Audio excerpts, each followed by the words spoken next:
ಅಯ್ಯಪ್ಪ ರೋಷಾವೇಶದಿಂದ ಬರ್ತಾನೆ. ಆ ಹಿಂಭಾಗದಿಂದ ಗುತ್ತು ಅಯ್ಯಪ್ಪನ ಕೋರೆಗಳು ಹಾಗೆ ಇದೆ. ಅಯ್ಯಪ್ಪನ ಕೋರೆಗಳು ಹೀಗೆ ತೊಟ್ಲು ಕೊಂಬು ಅಂತಾರೆ, ಹೀಗಿದೆ. ಅದೇ ಸಮಯದಲ್ಲಿ ಅಯ್ಯಪ್ಪಗೆ ಮದ ಬಂದಿರ್ತದೆ. ಅಯ್ಯಪ್ಪನ ಜೊತೆ ಒಂದು ಹುಡುಗಿ ಇರ್ತಾಳೆ, ಒಬ್ಳು ಹೆಣ್ಣು, ಅಯ್ಯಪ್ಪನ ಪ್ರೇಯಸಿ. ಅವಳು ಸೀದಾ ಬಂದು ಇವನ ಹತ್ರಕ್ಕೆ, ಗೋಪಾಲ ಸ್ವಾಮಿ ಹತ್ರಕ್ಕೆ. ಅಯ್ಯಪ್ಪಗೆ ಹಳೆ ಸಿಟ್ಟು ಬೇರೆ ಇತ್ತು. ಸುತ್ತಳತೆ 50 ಕಿಲೋಮೀಟರ್ಗೆ ಅವನೇ ರಾಜ ಆಗಿದ್ದ. ಅವನಿಗೆ ಅವನ್ನ ಒಂದ್ಸತಿ ಹಿಡಿದು ಅವನಿಗೆ ಅಯ್ಯಪ್ಪ ಅಂತ ಹೆಸರಿಟ್ಟು ಅದೇನೋ ಒಂದು 15 ದಿವಸ ಕರಾಲೊಳಗೆ ಹಾಕಿ ಬಿಟ್ಟು. ಏಕಲವ್ಯನೇ ಅವಾಗ ಅದಕ್ಕೆ ಸೆಕೆಂಡ್ ಬೈರ ಅಂತ. ಅಭಿಮನ್ಯುಗೂ ಮದ ಬಂತು, ಅದೇ ಸಮಯದಲ್ಲಿ ಗೋಪಾಲ ಸ್ವಾಮಿಗೂ ಮದ ಬಂತು. ಹಾಗಿಡದರೆ ಮೋಹಿತ್ ಅಂತ ಒಂದು ಆನೆ ಇರ್ತಿತ್ತು. ಹಂಗೇನಾರಾದ್ರೆ ಅವ್ರ ಮಗ ಈಗ ನಾವು ಮೋಯ್ತಾನೆ ಅಂತ ಒಂದು ಹೇಳ್ತಿದ್ದ. ಅಭಿಮನ್ಯನ್ ಬಾಲ ತುಂಡಾಗಿದೆ, ಅರ್ಜುನನು ಬಾಲ ಇಲ್ಲ, ಭೀಮನು ಬಾಲ ಇಲ್ಲ. ಅದು ಏನಾಗಿರೋದು? ಬೈರಾಪುರ ವೆಸ್ಟರ್ನ್ ಘಾಟಿನ ಉದ್ದಕ್ಕೆ ಮೂಡಿಗೆರೆ ತಾಲೂಕಿಂದ ಬಾರ್ಡರಿಂದ ಕೊಡಗಿನ ಬಾರ್ಡರ್ ಅವರಿಗೂ ನಾನು GPS ಹಿಡ್ಕೊಂಡು ನಡ್ಕೊಂಡು ಹೋದಾಗ 80 ಕಿಲೋಮೀಟರ್ ಉದ್ದ ಇತ್ತು. ಒಂದು ಹೆಲಿಕಾಪ್ಟರ್ ಬಂದು ಇಳಿದು ಬಿಡ್ತಿತ್ತು. ಹೆಲಿಕಾಪ್ಟರ್ ಹತ್ತಿರಕ್ಕೆ ಹೋಗಕ್ಕೆ ಅಲ್ಲೊಬ್ಬ ಯಾರೋ ಬರಕೂಡ್ದು ಅಂತ ದೊಣ್ಣೆ ಹಿಡ್ಕೊಂತ ಇರ್ತಿತ್ತು. 12 ವರ್ಷದ ಹಿಂದೆ ನಮ್ಮ ಸಕಲೇಶ್ಪುರದಲ್ಲಿ 30 ಆನೆ ಇದ್ದು. ಆ ಟೈಮಲ್ಲಿ ಆ ಆನೆಗಳು ಬೇಲೂರನ್ನ ಕಂಡಿರಲೇ ಇಲ್ಲ, ಸಕಲೇಶ್ಪುರದ ಈ ಭಾಗ ಕಂಡಿರಲೇ ಇಲ್ಲ, ಹೈವೇ ಭಾಗ. ಆ ಆನೆಗಳು ಏನಿದ್ರು ಆಲೂರು ತಾಲೂಕು ಸಕಲೇಶ್ಪುರದ ಬಾರ್ಡ್ರು, ಕಟ್ಟೆಪುರ, ಕೊಡಗಿನ ಕಟ್ಟೆಪುರ, ಉಂಬ್ಳಿ ಬೆಟ್ಟದಲ್ಲಿ ಮಾತ್ರ ಓಡಾಡ್ಕೊಂಡಿದ್ದು. ಆ ಸಮಯದಲ್ಲಿ ಅಲ್ಲಿ ಮಗ್ಗೆ ಆ ಭಾಗದಲ್ಲಿ ಭಾರಿ ಜನ ಕೊಲ್ತಾ ಇದ್ದು ಆನೆಗಳು, ಜನಗಳು ಹಾಗೆ ಇದ್ರು. ಆಗ ನಮ್ಮ ಹಿಂದೆಂದು ಎಲ್ಲೂ ಈ ರೀತಿ ಒಂದು ತೀರ್ಮಾನ ತಗೊಂಡಿರ್ಲಿಲ್ಲ. ಒಂದು ತೀರ್ಮಾನ ತಗೊಂಡು 24 ಆನೆ ಹಿಡಿಯಕ್ಕೆ ಪರ್ಮಿಷನ್ ತರ್ತಾರೆ. ಆವಾಗ ಒಟ್ಟಾರೆ ಗಂಡಾನೆ ಹಿಡಿಯೋದು ಇಂಥದ್ದು. ಅದೇನು ತೊಂದರೆ ಕೊಟ್ಟಿದೆ ಇಲ್ಲ, ಅದನ್ನೇ ಇದೇ ಕಿಲ್ಲರ್ ಆನೆ ಇಲ್ಲ, ಅದೇ ಅಂತ ಏನಿಲ್ಲ. ಸಿಕ್ಕಿದ ಆನೆ ಹಿಡಿತಾ ಇರ್ಬೇಕಾರೆ ಆ ಸಮಯದಲ್ಲಿ ಒಂದು ತುಂಬಾ ಎತ್ತರ ದಷ್ಟಪುಷ್ಟ ಆದ ಒಳ್ಳೆ ಬಿಳಿ ಕೊರೆ ಉಳ್ಳ ಆನೆನ ಇದ್ರ ಭಾಗದಲ್ಲಿ ಎಸ್ಲೂರು ವಲಯದಲ್ಲಿ ಹಿಡಿಯಲಾಯಿತು. ಆ ಎಸ್ಲೂರು ವಲಯದಲ್ಲಿ ಹಿಡಿದಲ್ಲಿ ಆನೆಗಳು ಸುಮಾರು ಆನೆಗಳು, ಅದರಲ್ಲಿ ಕಂಚನ್ ಇರ್ಬೋದು, ಸುಗ್ರೀವ ಇರ್ಬೋದು, ವಾರಿಯೂ ಒಂದು ದೊಡ್ಡ ಮಕನ, ಸುಮಾರು 12 ಜನ ಸಾಯಿಸಿತ್ತು. ಆವಾಗ ಒಂದು ಆನೆ ಹಿಡಿಯಲಾಯ್ತು. ಹಿಡಿದಾಗ ಅವಾಗೆಲ್ಲ ಆನೆಗಳಿಗೆ ಹೆಸರು ಇಲ್ಲ, ಭೀಮನು ಇರಲಿಲ್ಲ, ಯಾರು ಇರಲಿಲ್ಲ. ಆ ಗೋಪಾಲ್ಪುರದ ಹತ್ರ ಅಲ್ಲೊಂದು ಗೋಪಾಲ ಸ್ವಾಮಿ ದೇವಸ್ಥಾನ ಇದೆ, ಅಲ್ಲಿ ಹಿಡಿದು ಗೋಪಾಲ ಸ್ವಾಮಿ ಅಂತ ಅದಕ್ಕೊಂದು ಹೆಸರು ಕೊಟ್ಟರು. ಉಣ್ಣಿಕೆ ಯಾರು ಡಾಕ್ಟರ್ಗಳ ಮಕ್ಕಳಾಗ್ಲಿ ಇಲ್ಲ ಅಧಿಕಾರಿಗಳ ಮಕ್ಕಳದ ಹೆಸರು ಇಡಲಿಲ್ಲ. ಹಾಗಿಡದರೆ ಮೋಹಿತ್ ಅಂತ ಒಂದು ಆನೆ ಇರ್ತಿತ್ತು. ನಮ್ಮ ವೆಂಕಟೇಶಣ್ಣ ಮನ್ಸು ಮಾಡಿದ್ರೆ, ಯಾಕೆಂದ್ರೆ ವೆಂಕಟೇಶಣ್ಣಗೂ ಹೇಳಿರಂತೆ ನಿಮ್ದು ಮಗಂದು ಯಾವ್ದಾರು ಹೆಸರು ಇಡ್ತೀವಿ ಅಂತ. ಬೇಡ ಅಂದ್ರೆ ಒಬ್ಬ ನಿಸ್ವಾರ್ಥಿ ಮನುಷ್ಯ. ಹಂಗೇನಾರಾದ್ರೆ ಅವ್ರ ಮಗ ಈಗ ನಾವು ಮೋಯ್ತಾನೆ ಅಂತ ಒಂದು ಹೇಳ್ತಿದ್ವಿ. ಆ ಥರ ಅದು ಈಗೆಲ್ಲ ಹೆಸರಿಟ್ಟಿರೋವೆಲ್ಲ ಅದೇ ಥರದ ಆನೆಗಳೇ ಜಾಸ್ತಿ ಇರಲಿ. ಆಮೇಲೆ ಅದು ಗೋಪಾಲ ಸ್ವಾಮಿ ಅಂತ ಆಯಿತು. ಅದಕ್ಕೆ ಒಳ್ಳೆ ಟ್ರೈನಿಂಗ್ ಕೊಟ್ಟರು, ಒಳ್ಳೆ ನಡವಳಿಕೆ, ಒಳ್ಳೆ ಆನೆ, ಒಳ್ಳೆ ಎತ್ತರ ಇತ್ತು. ಆ ಗೋಪಾಲ ಸ್ವಾಮಿ ಇವತ್ತೇನಾರ ಬದುಕಿದ್ರೆ ಅವನ ಮುಂದೆ ಅಲ್ಲಿ ಯಾರೂ ಇರಲಿಲ್ಲ. ಈಗ ಇದಾರಲ್ಲ, ಯಾರೂ ಇಲ್ಲ. ಅಭಿಮನ್ಯಕ್ಕಿಂತ ಎತ್ತರ ಇತ್ತು, ಭೀಮನಷ್ಟೇ ಹೈಟ್ ಇತ್ತು, ಭೀಮನ್ಕಿಂತ ತೂಕ ಜಾಸ್ತಿ ಇತ್ತು. ಕೋರೆಗಳು, ಬಿಳಿ ಕೋರೆಗಳು, ಅಷ್ಟೇ ತಾಕತ್ತಿನ ಆನೆ. ಯಾವ ಗಂಡಾನೆ ಹತ್ರನೂ ಅದು ಏನು ಕಾಡಾನೆಗಳಿಗೂ ಹೆದರ್ತಿರ್ಲಿಲ್ಲ. ಏನಾಯ್ತು ಅಂದ್ರೆ ಮತ್ತಿಗೂಡಲ್ಲ ಅದು ಇತ್ತು.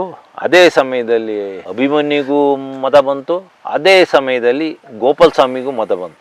ಆ ಮದ ಬರೋಕ್ಕಿಂತ ಮದ ಬಂದಾಗಲೇ ಮೂಡಿಗೆರೆಗೆ ಕಾರ್ಯಾಚರಣೆಗೆ ತಂದಿದ್ರು. ಮೂಡಿಗೆರೆ ಕಾರ್ಯಾಚರಣೆಗೆ ತಂದಾಗ ಮೂಡಿಗೆರೆಯಿಂದ ಸುಮಾರು 20 ಕಿಲೋಮೀಟರ್ ದೂರದಲ್ಲಿ ಬೈರಾಪುರ ಅನ್ನೋ ಒಂದು ಗ್ರಾಮ ಇದೆ, ಅಲ್ಲಿ ಕಾಲಭೈರವ ಇದೆ. ಹಂಗಾಗಿ ಬೈರಾಪುರ ಅಂತ ಆ ಭಾಗದಲ್ಲಿ ಸುಮಾರು ಹೊಯ್ಸಳರು ಕಟ್ಟಿರೋದು 6 ಕಾಲಭೈರವ ದೇವಸ್ಥಾನ ವೆಸ್ಟರ್ನ್ ಘಾಟಲ್ಲಿ ಇದೆ 700 ವರ್ಷದ ಹಿಂದೆ. ಅದರಲ್ಲಿ ಇದು ನಾಣ್ಯ ಭೈರವ. ಅಲ್ಲಿ ಕಟ್ಟಿದಾಗ ಇದನ್ನ ಸಪ್ರೇಟ್ ಕಟ್ಟಿದ್ರು. ಮಣ್ಣೆಲ್ಲ ಎತ್ತಿ ಹಾಕ್ಕೊಂತ ಇತ್ತು, ತಲೆ ಅಲ್ಲಾಡಿಸ್ತಿತ್ತು. ದಿಕ್ಕು ಯಾವುದೋ ಒಂದು ದಿಕ್ಕಿಗೆ ಸಡನ್ ಹಿಂಗೆ ಸೊಂಡೆ ಎತ್ಕೊಳ್ಳೋದು, ಹಿಂಗೆ ಮಾಡೋದು ಅಂದರೆ ವಾಸನೆ ಹಿಡಿತಾ ಇತ್ತು ಕಾಡಾನೆದ. ಆಮೇಲೆ ಅದನ್ನ ಅಲ್ಲಿ ಬೈರಾಪುರದಲ್ಲಿ ಅದು ಸಾಯಿಸಿದ ಆನೆನೇ ಹಿಡಿಬೇಕು. ಅದೇ ಈಗ ಏನಿದೆ ಏಕಲವ್ಯನೇ ಅವಾಗ ಅದಕ್ಕೆ ಸೆಕೆಂಡ್ ಬೈರ ಅಂತ ನಾವು ಬೇರೆದಕ್ಕೆ ಹೆಸರಿಟ್ಟಿದ್ದು. ಪೇಪರ್ನವರು, ಎಲೆಕ್ಟ್ರಾನಿಕ್ ಮೀಡಿಯಾದವರೆಲ್ಲ ಇದಕ್ಕೆ ಬೈರ ಅಂತ ಹೆಸರುಬಿಟ್ಟು. ಇದು ಸಿಕ್ಕಲಿಲ್ಲ, ವಾಪಸ್ ತಗೊಂಡು ಹೋದ್ರು. ಆವಾಗ ಮತ್ತಿಗೂಡಲ್ಲಿ 2 ಆನೆಗಳಿಗೂ ಒಂದೇ ಏಕಕಾಲದಲ್ಲಿ ಮದ ಬರಕ್ಕೆ ಬಂತು. ಅದರಲ್ಲಿ ಅಭಿಮನ್ಯುಗೂ ಬಂತು, ಇದಕ್ಕೂ ಬಂದಾಗ ಇದನ್ನೇ ಮಾಡಿದ್ರು. ಅಭಿಮನ್ಯನ ಬೇರೆ ಕಡೆ ಕರ್ಕೊಂಡು ಹೋಗಂಗಿಲ್ಲಲ್ಲ, ಇಂತ ಒಂದು ಭೀಮನ ಕಟ್ಟೆಗೆ ತಗೊಂಡು ಕರ್ಕೊಂಡು ಹೋದ್ರು. ಈ ಹಿಂದೆ ಅಲ್ಲೊಂದು ಘಟನೆ ನಡೆದಿತ್ತು. ಆ ಭಾಗಕ್ಕೆ ಇಲ್ಲಿ ಭೀಮ ಹೇಗಿದ್ದಾನೆ, ಅಲ್ಲಿ ಬೈರ ಹೇಗಿದ್ದಾನೆ, ಹಾಗೆ ಅವನದೇ ಒಂದು ಏಕಾಧಿಪತ್ಯ ನಡೀತಿತ್ತು. ಅವನೇ ಆ 25-30 ಕಿಲೋಮೀಟ್ರು ಸುತ್ತಳತೆ 50 ಕಿಲೋಮೀಟ್ರಿಗೆ ಅವನೇ ರಾಜ ಆಗಿದ್ದ. ಅವನಿಗೆ ಅವನ್ನ ಒಂದ್ಸತಿ ಹಿಡಿದು ಅವನಿಗೆ ಅಯ್ಯಪ್ಪ ಅಂತ ಹೆಸರಿಟ್ಟು ಅದೇನೋ ಒಂದು 15 ದಿವಸ ಕರಾಲೊಳಗೆ ಹಾಕಿ ಬಿಟ್ಟು ಕಳಿಸಿರು. ಅಲ್ಲಿ ಅವನದೇ ಏಕಾಧಿಪತ್ಯ ನಡೀತಿತ್ತು. ಅವನಿಗೆ ಮದ ಬಂದಿಲ್ದಾಗ ಗೋಪಾಲ ಸ್ವಾಮಿಗೆ ಮದ ಬಂದಾಗ ಗೋಪಾಲ ಸ್ವಾಮಿ ಹೋಗಿ ಅವನಿಗೆ ಹೊಡೆದು ಓಡಿಸಿದ್ದ. ಆನೆಗಳಿಗೆ ಮನುಷ್ಯರನ್ನು ಬಿಟ್ಟರೆ ಆನೆಗಳೇ ಪ್ರತಿಕಾರ ತೀರಿಸ್ಕೊಳ್ಳೋದು, ಸೇಡ್ ತೀರಿಸ್ಕೊಳ್ಳೋ ಮನೋಭಾವನೆ ಇರೋದು ಆನೆಗಳಿಗೆ. ಹೇಗೆ ಇಲ್ಲಿ ಯಾರೋ ಕಾಫಿ ಪ್ಲಾಂಟರ್ಗಳು ಗುಂಡು ಹೊಡೆದಾಗ ಗುಂಡೇಟ್ ತಗೊಂಡು ಹೋಗಿ ಅಲ್ಲಿ ಯಾರೋ ಒಬ್ಬ ಕೂಲಿಕರ ಅಮಾಯಕನ ಹಿಡಿದು ಆನೆಗಳು ಸಾಯಿಸಿ ಸೇಡ್ ತೀರಿಸ್ಕೊಂತವೆ, ಹಾಗೆ ಅವತ್ತು ಆನೆನ ಇವರು ಕಾಡಿಗೆ ಕರ್ಕೋಗಿರ್ತಾರೆ, ಇಲ್ಲ ಮೇಯಕ್ಕೆ ಕರ್ಕೋಗಿರ್ತಾರೆ. ಆವಾಗ ಏನಾಗ್ತದೆ, ಅದೇ ಸಮಯದಲ್ಲಿ ಅಯ್ಯಪ್ಪಗೆ ಮದ ಬಂದಿರ್ತದೆ. ಅಯ್ಯಪ್ಪನ ಜೊತೆ ಒಂದು ಹುಡುಗಿ ಇರ್ತಾಳೆ, ಒಬ್ಳು ಹೆಣ್ಣು, ಅಯ್ಯಪ್ಪನ ಪ್ರೇಯಸಿ. ಅವಳು ಸೀದಾ ಬಂದು ಇವನ ಹತ್ರಕ್ಕೆ, ಗೋಪಾಲ ಸ್ವಾಮಿ ಹತ್ರಕ್ಕೆ. ಅಯ್ಯಪ್ಪಗೆ ಹಳೆ ಸಿಟ್ಟು ಬೇರೆ ಇತ್ತು, ಜೊತೆಗೆ ಅವನ ಪ್ರೇಯಸಿ ಇನ್ನೊಬ್ಬಳ ಜೊತೆ ಹೋಗೋದನ್ನ ಸಹಿಸೋದು ಹೇಗೆ ಸಹಿಸ್ತಾವೆ ಪ್ರಾಣಿಗಳು ಯಾವ ಸಹಿಸೋದಿಲ್ಲ. ನಾಯಿಗಳನ್ನೇ ನಾವು ನೋಡ್ಬೋದು. ಒಂದು ನಾಯಿ, ಒಂದು ಹೆಣ್ಣು ನಾಯಿಗಾಗಿ ಒಂದು 25 ನಾಯಿ ಕಚ್ಚಾಡ್ತಾ ಇರ್ತವೆ. ಒಂದು ಹೆಣ್ಣು ಹುಲಿಯ ಹತ್ರ ಒಂದು ಗಂಡು ಹುಲಿ ಹೋಗ್ಬೇಕಾದ್ರೆ ಇನ್ನೊಂದು ಗಂಡು ಹುಲಿ ಬಂದರೆ ಅಲ್ಲಿ ಫೈಟ್ ಮಾಡಿ ಯಾರು ಗೆಲ್ತಾರೆ ಅವರೇ ಹೋಗೋದು. ಆನೆಗಳಲ್ಲೂ ಅದು ಹಾಗೆಯೇ. ಆಮೇಲೆ ಅವತ್ತು ಅಲ್ಲೊಂದು ಫೈಟ್ ಆಯಿತು. ಅಯ್ಯಪ್ಪನ ಹೊಡೆತಕ್ಕೆ ಗೋಪಾಲ ಸ್ವಾಮಿಯ ಬಲ ತೊಡೆ ಡಿಸ್ಲಾಕೇಟೆಡ್ ಆಗಿ ಇಲ್ಲ ಮುರಿದು ಹೋಗ್ತದೆ. ಗೋಪಾಲ ಸ್ವಾಮಿ ಹತ್ರ ಹೆಣ್ಣಾನೆ ಬಂದ ಕೂಡಲೇ ಅಯ್ಯಪ್ಪ ರೋಷಾವೇಶದಿಂದ ಬರ್ತಾನೆ. ಹಳೆ ಸಿಟ್ಟು ಬೇರೆ ಇತ್ತು, ಏಕಾಏಕಿ ದಾಳಿ ಮಾಡ್ತಾನೆ. ಅದೊಂದು ಕಾಡಾನೆ, ಇದು ಕಾಡಾನೆ, ಒಂದು ಕಾಲದಲ್ಲಿ ಕಾಡಾನೆ ಆಗಿತ್ತು. ಆದರೆ ಈ ಮನುಷ್ಯರು ಅದ್ರ ಟ್ರೈನಿಂಗ್ ಕೊಟ್ಟು ಅದನ್ನು ಬ್ರೈನ್ ಎಲ್ಲ ವಾಶ್ ಮಾಡಿ ಅವನು ಹೇಳ್ದಂಗೆ ಕೇಳಂಗೆ ಮಾಡ್ಕೊಂಡಿರ್ತಾರೆ. ಮಾವುತ ಹೇಳ್ದಲ್ಲೇ ಅದು ದಾಳಿ ಮಾಡಲ್ಲ. ಆಮೇಲೆ ಅದರ 2 ಕಾಲಿಗೂ ಚೈನ್ ಕಟ್ಟಿದ್ರು. ಕೆಲವು ಪಟ್ಟುಗಳನ್ನೆಲ್ಲ ಆನೆಗಳು ಹಾಕ್ತವೆ. ಹೇಗೆ ನಮ್ಮ ಜಟ್ಟಿಗಳು ಹೇಗೆ ಪಟ್ಟು ಹಾಕ್ತಾರೆ ಹಾಗೆ ಆನೆಗಳು ಪಟ್ಟು ಹಾಕ್ತವೆ. ಹುಲಿಗಳು ಆ ಥರ ಪಟ್ಟು ಹಾಕೋದ್ರಲ್ಲಿ ಇನ್ನೂ ಹುಷಾರು. ಇದು ಕೆಲವು ಪಟ್ಟುಗಳು ಹಾಕೋಕ್ಕೆ ಇದು ಮೂವ್ಮೆಂಟ್ ಮಾಡೋಕ್ಕಾಗಲಿಲ್ಲ. ಸಡನ್ ಚಾಕಚಕ್ಯತೆಯಲ್ಲಿ ತಪ್ಪಿಸ್ಕೊಂಡು ಗುದ್ದಕ್ಕೂ ಆಗಲಿಲ್ಲ. ಅಯ್ಯಪ್ಪನ ಹೊಡೆತಕ್ಕೆ ಗೋಪಾಲ ಸ್ವಾಮಿಯ ಕಾಲು ಮುರಿದೋಗ್ತದೆ. ಗೋಪಾಲ ಸ್ವಾಮಿ ಅಲ್ಲೇ ನರ್ಕಿ ಸಾಯ್ತಾನೆ. ಗೋಪಾಲ ಸ್ವಾಮಿ ಇದ್ದಿದ್ರೆ ಇಲ್ಲಿ ಆನೆಗಳು ಅದ್ರ ಮುಂದೆ ಇರಲಿಲ್ಲ. ಒಳ್ಳೆ ಭವಿಷ್ಯ ಇತ್ತು ಅಂತ ಒಂದು ಒಳ್ಳೆ ಆನೆಗಳನ್ನು ನಾವು ಕಳ್ಕೊಂಡು. ಬಟ್ ಅವತ್ತು ಏನಾಯ್ತು ಸರ್ ಗೋಪಾಲ ಸ್ವಾಮಿದು? ಹಿಂಗಾಯ್ತು, ಇವ್ರಿಗೆ ತಪ್ಸಕ್ಕಾಗಲಿಲ್ಲ. ಇವರಿದ್ದಾರೆ 2 ಜನ, ಬಹುಶಃ ಮಾವಂತ ಕಾವಾಡಿಗಳು. ಅದು ಕಾಡಲ್ಲೇ ನಡೀತು. ಚಿಕ್ಕದೊಂದು ಕೆರೆ ಥರ ನೀರು, ಅದರಲ್ಲಿ ಫೈಟಿಂಗ್ ಆಯಿತು. ಯಾವಾಗ ಏಕಾಏಕಿ ಇದು ಹೊಡಿತಲ್ಲ, ತಪ್ಪಿಸ್ಕೊಳಕ್ಕಾಗಲಿಲ್ಲ. 2 ಕಾಲಿಗೂ ಚೈನ್ ಹಾಕಿತ್ತು. ಯಾರು ಊಹಿಸಲಾರದಂತ ಇದು. ಯಾಕೆಂದರೆ ತಲೆ ಕೊಡಬೇಕಿತ್ತು ಆನೆ. ತಲೆ ಕೊಟ್ಟಾಗ ಏನಾಗಲ್ಲ. ಯಾವಾಗ ಹಿಂಭಾಗದಿಂದ ಗುತ್ತು ಅಯ್ಯಪ್ಪನ ಕೊರೆಗಳು ಹಾಗೆ ಇದೆ. ಅಯ್ಯಪ್ಪನ ಕೊರೆಗಳು ಹೀಗೆ ತೊಟ್ಲು ಕೊಂಬು ಅಂತಾರೆ, ಹೀಗಿದೆ. ಅದು ಹೊಡೆದಾಗ 2 ಏಕಕಾಲದಲ್ಲಿ ದಾಳಿ ಮಾಡಿದಾಗ, ಅಟ್ಯಾಕ್ ಮಾಡಿದಾಗ ಏಕಕಾಲದಲ್ಲಿ ಆ ಕೋರೆಗಳು 2 ಕೆಲಸ ಮಾಡಿದ್ದು ದುರದೃಷ್ಟ ಅಂತ ಹೇಳ್ಬೋದು. ಒಂದು ಒಳ್ಳೆ ಆನೆನ ನಾವು ಕಳ್ಕೊಂಡು, ಅದು ಕ್ಯಾಂಪಲ್ಲೇ ಕಟ್ಟಾಕಿದ್ರೆ ಅದು ಬದುಕಿರ್ತಿತ್ತು. ಕಾಡಿಗೆ ಹೋಗಿದ್ದು ಯಾಕೆ ಹೋದ್ರು ನಮ್ಗೆ ಗೊತ್ತಿಲ್ಲ. ಸಂಜೆ ಕಾಡಿಗೆ ಬಿಡ್ತಾರೆ. ಭೀಮನ ಕಟ್ಟೆ ಸಂಜೆ ಕಾಡಿಗೆ ಬಿಡಕ್ಕೆ ಮದ ಬಂದ ಆನೆಗಳನ್ನ ಸಂಜೆ ಕಾಡಿಗೆ ಯಾಕೆ ಬಿಡ್ಬೇಕು? ಈಗ ಆನೆಗಳಿರೋ ಏರಿಯಾದಲ್ಲಿ ಬೇರೆ ಗಂಡಾನೆಗಳು ಇರಲಿ ಬಿಟ್ರೆ ಏನಾಗುತ್ತೆ? ಈಗ ಅಭಿಮನ್ಯನ್ ಬಾಲ ತುಂಡಾಗಿದೆ, ಅರ್ಜುನನು ಬಾಲ ಇಲ್ಲ, ಭೀಮನು ಬಾಲ ಇಲ್ಲ. ಅದು ಏನಾಗಿರೋದು? ಬಾಲ ಏನೋ ಇದಾಗಿರೋದಲ್ಲ. ಆನೆಗಳು ಹಿಂಡು ಬಂದಾಗ ಆನೆಗಳು ಮುಂದ್ಗಡೆಯಿಂದ ಅಟ್ಯಾಕ್ ಮಾಡೋತ್ತಿಗೆ ಹಿಂದ್ಗಡೆಯಿಂದ ಬೇರೆ ಆನೆಗಳು ಬಂದು ಅವು ಹಲ್ಲಲ್ಲಿ ಕಚ್ಚಿ ತುಂಡು ಮಾಡಿ ಹಸ್ತಿರೋದು. ಹಿಂದೆ ಒಂದ್ಸತಿ ಅರ್ಜುನಿಗೆ ಭಾರಿ ಹೊಡೆತ ಕೊಟ್ಟಿತ್ತು ಒಂದು ಆನೆ, ಒಂದು ಇಷ್ಟುದ್ದ ಒಳಗೋಗಿತ್ತು. ಅದೆಲ್ಲ ಯಾಕೆ ಬಿಡಬೇಕು? ಇಲ್ಲ ಅಂದರೆ ಒಂದು ಇಷ್ಟಾಗಲ ಒಂದು 10 ಕಿಲೋಮೀಟ್ರ್ ಸುತ್ತ ಇದು ಮಾಡಿ ಒಂದು ದೊಡ್ಡ ಕಂದಕ ಹೊಡೆದು ಆ ಕಂದಕದಲ್ಲಿ ಸಾಕೈದು ಆನೆಗಳು ಮಾತ್ರ ಅಲ್ಲಿಗೆ ಆಹಾರ ತಿನ್ನಕ್ಕೆ ಬಿಡಬೇಕು. ಕಾಡಾನೆಗಳ ಅಟ್ಯಾಕ್ ಆಗ್ತದೆ. ಈಗ ಎಷ್ಟು ಒಳ್ಳೊಳ್ಳೆ ಆನೆಗಳು, ಈಗ ಗೋಪಾಲ ಸ್ವಾಮಿ ಅಂತ ಆನೆ, ಇವ್ರಿಗೆ ಏನಾಗಬೇಕು? ಅಧಿಕಾರಿಗಳಿಗೆ ಏನಾಗಬೇಕು? 1-2 ವರ್ಷ ಇಲ್ಲಿ ಇರ್ತಾರೆ, ಮುಂದಿನ ವರ್ಷ ಇನ್ನೊಂದು ಕಡೆಗೆ ಹೋಗ್ತಾರೆ. ಬಟ್ ಗೋಪಾಲ ಸ್ವಾಮಿ ಅಂಬಾರಿಗೆ ಸೂಟೇಬಲ್ ಆನೆನ ಇತ್ತ ಸರ್? ಅದರಂತ ಆನೆ ಯಾವುದೂ ಇರಲಿಲ್ಲ. ಗೋಪಾಲ ಸ್ವಾಮಿ ಅಂತ ಆನೆ ಅಂಬಾರಿ ಹೊರಕ್ಕೆ ಈಗ ಯಾವೂ ಇಲ್ಲ. ಭೀಮನ ಅಷ್ಟೇ ಎತ್ತರ ಇತ್ತು. ಸುಮಾರು ಒಂದು 5,500-6,000 kg ತೂಕನೂ ಇತ್ತು. ಅದ್ರ ಕೋರೆಗಳು ಭಾರಿ ಸುಂದರವಾಗಿದ್ದು. ಕಾರ್ಯಾಚರಣೆಗೆ ಬರ್ತಾ ಇರಲಿಲ್ಲ. ಅದು ಕಾರ್ಯಾಚರಣೆಗೆ ಬಂದಿತ್ತು ಮೂಡಿಗೆರೆ. ಒಂದು ಆನೆ ಅದೇ ಸಾಯಿಸಿದ ಆನೆನೇ ಹಿಡಿಬೇಕು ಆದರೆ ಸಾಯಿಸಿದ ಆನೆನೇ ಹಿಡಿಬೇಕು ಅನ್ನೋದಾದರೆ ಅದು ನಮ್ಮ ಸಕಲೇಶ್ಪುರದ ಕಾಫಿ ತೋಟ ಆಗಿರ್ಬೋದು, ಇಲ್ಲ ಬೇರೆ ರಾಮನಗರ ಕಡೆ ಒಂದು ತುಂಡು ಒಂದೊಂದು 1,000-2,000 ಎಕರೆ ಕಾಡುಗಳು ಅಂತಲ್ಲಿ ಆಗ್ಬೋದು. ಬಿಟ್ಟರೆ ವೆಸ್ಟರ್ನ್ ಘಾಟಲ್ಲಿ ಸಾಧ್ಯ ಇಲ್ಲ. ಬೈರಾಪುರ ವೆಸ್ಟರ್ನ್ ಘಾಟಿನ ಉದ್ದ ಕೇವಲ ನಾನೊಂದು ಉದಾಹರಣೆ ಕೊಡ್ತೀನಿ. ಮೂಡಿಗೆರೆ ತಾಲೂಕಿಂದ ಬಾರ್ಡ್ರಿಂದ ಕೊಡಗಿನ ಬಾರ್ಡರ್ ಅವರಿಗೂ ನಾನು GPS ಹಿಡ್ಕೊಂಡು ನಡ್ಕೊಂಡು ಹೋದಾಗ 80 ಕಿಲೋಮೀಟ್ರ್ ಉದ್ದ ಇತ್ತು. ಅದು ನಮ್ಮ ಸಕಲೇಶ್ಪುರ ಭಾಗದ್ದು.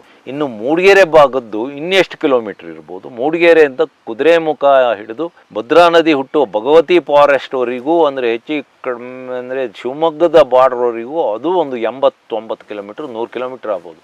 ಅಗಲ ಅದು ಉದ್ದ ಹೀಗೀಗೆ ಉದ್ದ ಆದರೆ ಅದು ಅಗಲ ಆದರೆ ಉದ್ದ ಅಂದರೆ ಈಗ ನಮ್ಮ ಉದ್ದ ಸೌತ್ ಕೆನಡಾದವರಿಗೂ 25-30-40 ಕಿಲೋಮೀಟ್ರ್ ಬೆಳ್ತಂಗಡಿ ಬಾರ್ಡರ್ ಬರ್ಬೋದು ಫಾರೆಸ್ಟು, ಇಲ್ಲ ಅಂದರೆ ಪುತ್ತೂರು ಫಾರೆಸ್ಟ್ ಬರ್ಬೋದು, ಇಲ್ಲ ನಮ್ಮ ಸಕಲೇಶ್ಪುರ ವೆಸ್ಟರ್ನ್ ಘಾಟ್ಗಳು ಇರ್ಬೋದು. ಅದರೊಳಗೆ ನೀವು ಹೇಳಿದ್ದೇ ಆನೆ ಹಿಡಿಬೇಕು ಅಂದರೆ ಆಗಲಿಲ್ಲ.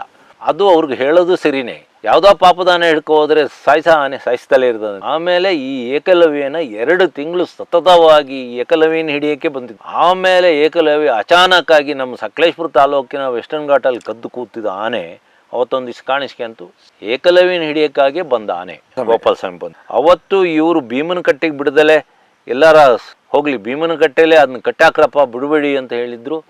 ಆನೆ ಬದುಕಿಸ್ಕೋಬೋದಿತ್ತು ನಾವು. ಬಟ್ ದಕ್ಷಿಣ ಕನ್ನಡ ಜಿಲ್ಲೆಯಲ್ಲಿ ವಿಪರೀತ ಆನೆಗಳ ದಾಳಿಯಾಗಿದೆ, 100 ಆನೆಗಳಾಗಿದೆ ಅಂತಲ್ಲ ಸರ್, ಏನಿದೆ ಕತೆ ಇದು? ಇಲ್ಲಿ ಸಾಮಾನ್ಯಕ್ಕೆ ಆನೆಗಳು ಆಫ್ರಿಕಾದಲ್ಲಿರ್ಬೋದು. ಆಫ್ರಿಕಾದಲ್ಲಿ 2 ಥರ ಆನೆ ಇದೆ. ಒಂದು ಸವನ್ನ ಹುಲ್ಲುಗಾವಲಿನ ಆನೆಗಳು, ಇನ್ನೊಂದು ಆಫ್ರಿಕಾದ ನಿತ್ಯ ಹರಿದೋರಣ ಕಾಡಿನ ಆನೆಗಳು ಅಂತ. ಅಲ್ಲೂ ಎವರ್ಗ್ರೀನ್ ಫಾರೆಸ್ಟ್ ಇದೆ. ಅಲ್ಲೂ ಆಫ್ರಿಕಾದಲ್ಲಿ ಕೆಲವು ಭಾಗದಲ್ಲಿ ವರ್ಷಕ್ಕೆ 75-100 ಇಂಚು ಮಳೆ ಬೀಳೋ ಜಾಗ ಇದೆ. 2 ಥರ ಆನೆ ಇದೆ. ಅವುಗಳು ಬೇಸಿಗೆ ಕಾಲದಲ್ಲಿ ನೀರಿನ ಸಮಸ್ಯೆ ಆದಾಗ ಮರದ ಸಿಪ್ಪೆ ತಿಂದು ಆ ನೀರನ್ನ ಬಾಯಾರಿಕೆನ ಇದು ಮಾಡ್ಕೊಳ್ತವೆ, ದೂರ ಮಾಡ್ಕೊಳ್ತವೆ. ನಮ್ಮಲ್ಲಿ ಅಕೇಶಿಯ ಮರದ್ದು ಸಿಪ್ಪೆ ತಿಂತಂತ ನಾನು ನೋಡಿದ್ದೆ, ಟೀಕ್ ಮರದ್ದು ಸಿಪ್ಪೆ ತಿನ್ನೋದು ನೋಡಿದ್ದೆ, ಹಲಸಿನ ಮರದ ಸಿಪ್ಪೆ ತಿನ್ನೋದು ನೋಡಿದ್ದೆ. ಆದರೆ ಈಗ ಹೊಸ ಬೆಳವಣಿಗೆ ಸೌತ್ ಕೆನಡಾದಲ್ಲಾಗಿ ಸುಳ್ಯ ಆ ಭಾಗದಲ್ಲಿ ಆ ಮರದ ಇನ್ನೂ ಅಲ್ಲಿ ಸಿಕ್ಕಾಬಟ್ಟೆ ಬೆಳೀತಿತ್ತು. ನಾವು ಪುತ್ತೂರಿಗೆ ಹೋದಾಗ, ನಾವು ಹಾಸ್ಟೆಲಿಗೆ ಹೋದಾಗ ಇದು ಎಂಥದ್ದು ಅಂತ ಗೊತ್ತಿರಲಿಲ್ಲ. ಇದೆಂಥದ್ದು ಅಂತ ಕೇಳ್ತಿದ್ದು. ಅವಾಗ ಇಂಥದ್ದು ಅಂತಿದ್ರು. ನಾವು ಮರ ಎಲ್ಲ ಹೋಗಿ ನೋಡ್ತಿದ್ವಿ. ಈಗ ಆ ಮರಗಳ ಸಂಪಾಜೆ, ಸುಳ್ಯ, ಆ ಚೆಂಬು, ಆಮೇಲೆ ಆನೆಗುಂಡಿ, ಕನಕಮಜಲು, ಜಾಲ್ಸೂರು, ಏನು ಸುಬ್ರಹ್ಮಣ್ಯ ಭಾಗ, ಇನ್ನು ತುಂಬ ಊರುಗಳಿದಾವಲ್ಲ ವೆಸ್ಟರ್ನ್ ಘಾಟ್ ಭಾಗದಲ್ಲಿ, ಅವು ಇನ್ನು ಆ ಮರಗಳದ್ದು ಸಂತಾನೇ ತೆಗೆದು ಹಾಕ್ಬಿಡ್ತವೆ. ಆಫ್ರಿಕಾದ ಇಥೋಪಿಯಾದಿಂದ ಕಾಫಿ ಬಂತು. ಇಲ್ಲಿ ಆನೆಗಳಿಗೆ ನಮ್ಮಲ್ಲಿ ಹೇಳ್ತೀವಿ ಗ್ರಾಚಾರ ಹಿಡಿತು ಅಂತ, ಆ ಥರ ಗ್ರಾಚಾರ ಹಿಡಿತು. ಅವುಗಳ ನಾಶ ಆಯಿತು, ಅವ್ರ ಕಾಡು ನಾಶ ಆಯಿತು, ಅವ್ರ ವಾಸಸ್ಥಾನ ನಾಶ ಆಯಿತು, ಅವ್ರುಗಳಿಗೆ ಆಹಾರ ಇಲ್ದಂಗಾಯಿತು. ಅಲ್ಲೂ ಅದೇ ಆಯಿತು. ಈ ಅತಿಯಾದ ರಬ್ಬರ್ ತೋಟಗಳಿಲ್ಲ ಅಲ್ಲಿ. ನಾನು ಪುತ್ತೂರು ವಿವೇಕಾನಂದ ಕಾಲೇಜಲ್ಲಿ ಓದಿದ್ದಿಗೆ ಒಂದು ಹೆಲಿಕಾಪ್ಟರ್ ಬಂದು ಇಳಿದು ಬಿಡ್ತಿತ್ತು. ನಾವು ಏನೇನ ಮಾಡಿ ಆಟೋ ಮಾಡ್ಕೊಂಡು ಅಲ್ಲಿ ಓಡೋಗಿ ಹೆಲಿಕಾಪ್ಟರ್ನ ದೂರದಲ್ಲಿ ನೋಡೋದು. ಹೆಲಿಕಾಪ್ಟರ್ ಹತ್ತಿರಕ್ಕೆ ಹೋಗೋಕೆ ಅಲ್ಲೊಬ್ಬ ಯಾರೋ ಬರಕೂಡ್ದು ಅಂತ ದೊಣ್ಣೆ ಹಿಡ್ಕೊಂತಿರ್ತಿದ್ದು. ಆ ಹೆಲಿಕಾಪ್ಟರ್ ಬರ್ತಿದ್ದು ಎಂಡೋಸಲ್ಫಾನ್ ಸ್ಪ್ರೇ ಮಾಡೋಕ್ಕೆ ತೋಟಗಳಿಗೆ ಎಲ್ಲ ಹೆಲಿಕಾಪ್ಟರ್ ಸ್ಪ್ರೇ ಮಾಡ್ತಿದ್ರು. ಆ ಕಾಡುಗಳೆಲ್ಲ ನಾಶ ಆಗಿದ್ದೇ ರಬ್ಬರ್ ತೋಟ ಮಾಡಿ. ಇಲ್ಲಿ ಕಾಡು ನಾಶ ಆಯಿತು, ಟೀ ತೋಟ ಮಾಡಿ ಕಾಡಿನ ನಾಶ ಆಯಿತು. ಹಾಗಾಗಿ ಆನೆಗಳಿಗೆ ಅಲ್ಲಿ ಇಲ್ಲ. ಅಲ್ಲಿ ಏನೋ ಒಂದು ಸ್ವಲ್ಪ ಎಂಥದೋ ಅಲ್ಲಿ ನಮ್ಮಂಗೆ ಹುಲ್ಲು ಬೆಳೆಯಲ್ಲ. ನಮ್ಮ ಕಾಡು ಹಂಗಲ್ಲ. ನಮ್ಮ ಕಾಡಲ್ಲಿ ಒಂದು ಸ್ವಲ್ಪ ಕೆಲವು ಮರಗಳಿರ್ತವೆ, ಅಲ್ಲಿ ಇಲ್ಲ. ಅಲ್ಲಿ ವಿಪರೀತ ಇದು ಹಾಕಿದ್ರು. ಅಲ್ಲೇ ಇತ್ತು ಒಂದು 3-4 ಜಾತಿದು ಬೆತ್ತ. ಇವರು ಸಿಕ್ಕಾಪಟ್ಟೆ ಬೆತ್ತ ನೆಟ್ಟರು. ಹಾಗಾಗಿ ಆ ಬೆತ್ತನೇ ತಿನ್ಕೊಂಡು ಬದುಕ್ತಾ ಇದ್ದಾವೆ. ಕ್ಯಾಶಿಯೋ ಇದ್ದರೆ ಅದ್ರ ಹಣ್ಣೇನಾರ ತಿನ್ಬೋದು ಅಷ್ಟೇ ಆನೆಗಳು. ಆ ಕ್ಯಾಶಿಯೋನ ಎಲೆ ಏನು ತಿನ್ನಲ್ಲ, ಅದು ಆ್ಯಸಿಡ್ ಥರ ಅಲ್ಲ. ಆ ಹಣ್ಣು ಹಂದಿಗಳು ತಿಂತವೆ, ಆನೆಗಳು ತಿನ್ಬೋದು. ಆದರೆ ಅದರದ್ದು ಬಾಯಿ ಸುಟ್ಟೋಗ್ಬೋದೇನೋ, ಅದ್ರ ಬೀಜ ಕಚ್ಚಿದೆ.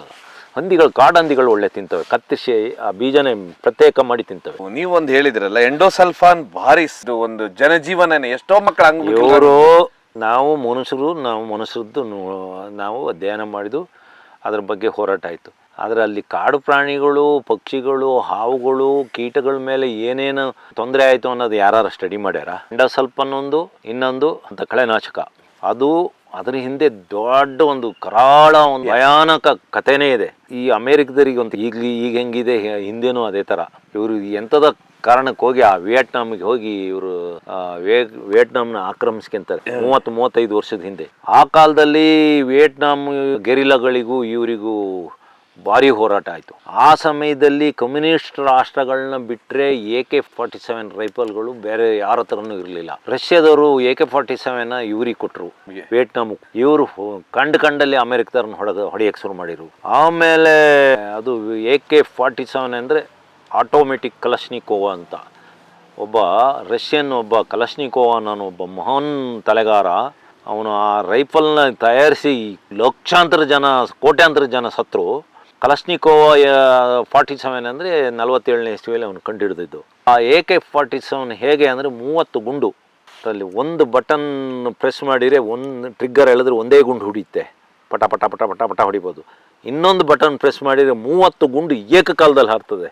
ಅಂದರೆ ಅಲ್ಲೊಂದು 20 ಜನ ಒಂದು ಗುಂಪಿದ್ದರೆ ಕಣ್ಣು ಮುಚ್ಚಿ ಬಿಡೋದ್ರೊಳಗೆ 20 ಜನ ಖಾಲಿ ಆಗ್ತಾರೆ. ಅಂಥ ಭಯಾನಕವಾದ ರೈಫಲ್. ಆ ರೈಫಲ್ಲು ನಮ್ಮ ವಿಯೆಟ್ನಾಮಿಗಳಿಗೆ ಹೊಡೆದಾಗ್ತಾ ಇರ್ತಾರೆ. ಆವಾಗ ಅಲ್ಲಿ ನಿತ್ಯ ಹರಿದ್ವರ್ಣ ಕಾಡುಗಳು, ಆ ಕಾಡಿನ ಎಲೆ ಉದುರಿಸಿ ಹೆಲಿಕಾಪ್ಟರಲ್ಲಿ ಇವ್ರನ್ನ ಹೊಡಿಬೇಕು ಅಂತ ಹೇಳಿ ಭಾರಿ ಭಯಾನಕವಾದ ಒಂದು, ಅದಕ್ಕೆ ಹೆಸರಿಟ್ಟು ಒಂದು ಭಯಾನಕವಾದ ಒಂದು ಕೆಮಿಕಲ್ನ ಮರಗಳ ಮೇಲೆ ಸ್ಪ್ರೇ ಮಾಡ್ತಾರೆ. ಮರಗಳ ಎಲೆ ಎಲ್ಲ ಉದುರಿ ಹೋಗ್ತದೆ. ಆಮೇಲೆ ಎಷ್ಟೋ ಜನ ಹೊಡೆದ್ರು, ಲಾಸ್ಟಿಗೆ ಬಿಟ್ಟೋದ್ರು, ಓಡೋದ್ರು. ಅದು ಸ್ಪ್ರೇ ಮೇಲಿಂದ ಕೂತ್ಕೊಂಡು ಅಲ್ಲಿ ಹೆಲಿಕಾಪ್ಟರ್ನಿಂದ ಸ್ಪ್ರೇ ಮಾಡಿದನಿಗೆ, ಅಲ್ಲಿ ಕೆಳಗಡೆ ಇದ್ದರಿಗೆ ಎಲ್ಲರಿಗೂ ಕ್ಯಾನ್ಸರ್. ಅದೇ ಮೆಡಿಸನ್ನ ಈಗ ಹೇಳಿ ಇಂಡಿಯಾಕ್ಕೆ ಬಿಡ್ತಾ ಇದ್ದಾರೆ. ಅದರಲ್ಲೊಂದು ಒಂದು ಕೆಮಿಕಲ್ ಇದೆ, ಅದು ನೀರಲ್ಲಿ ಕರಗೋದಿಲ್ಲ. ನೀರು ಅಂತರ್ಜಲ ಆಗಿ ಪಾತಾಳ ಭೂಮಿ ಸೇರಿರು ಅಲ್ಲೂ ಇರುತ್ತೆ. ನೀರು ಹರಿಯಕ್ಕೆ ಹರಿಯ ನೀರಲ್ಲಿ ಸೇರ್ಕೊಂಡ್ರೆ ಅದು ಹರ್ಕೊಂಡು ಹೋಗ್ತಲೇ ಇರ್ತದೆ. ಅದು ಈಗ ನೋಡಿ, ನಾನಿರೋ ಏರಿಯಾ ಬಂಗಾಳ ಕೊಲ್ಲಿಗೆ ಹೋಗೋ ನೀರು. ನಮ್ಮಲ್ಲೊಂದು ಇಲ್ಲೊಂದು ದೊಡ್ಡ ನದಿ ಇದೆ, ನಾನು ರೈಟ್ ಸೈಡಿಗೆ ಒಂದು ಅರ್ಧ ಕಿಲೋಮೀಟ್ರ್ ದೂರದಲ್ಲಿ ಜಪಾವತಿ, ಹೇಮಾವತಿ ನದಿಯ ಉಪನದಿಗಳು ಅತಿ ದೊಡ್ಡದು. ಇವೆಲ್ಲ ಬಂಗಾಳ ಕೊಲ್ಲಿಗೆ ಹೋಗೋ ನೀರು.